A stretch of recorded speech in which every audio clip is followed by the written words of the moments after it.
Alright, ito na yung bagong release bearing. Dahil ang dati ay napakaingay na.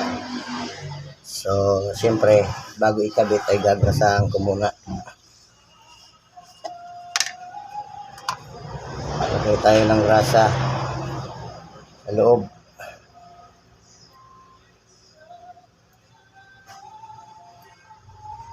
Kailangan may grasa yan kasi mag-i-slide yan dito sa may wheel housing.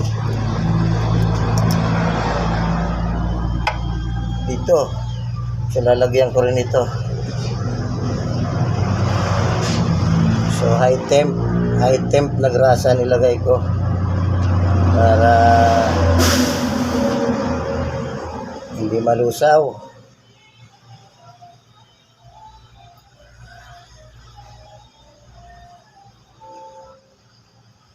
So, huwag lang pakadamihan kasi kakalat naman.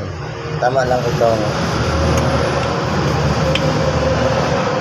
para mag-atras abante niya ay may lubrication.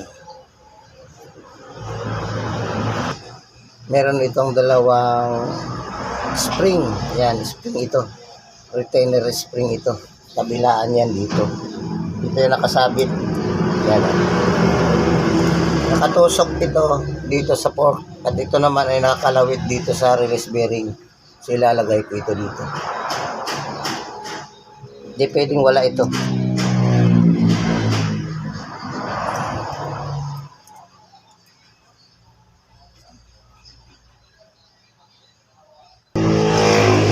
So, itong kalawit niya ay nakakalawit yan dito sa release bearing.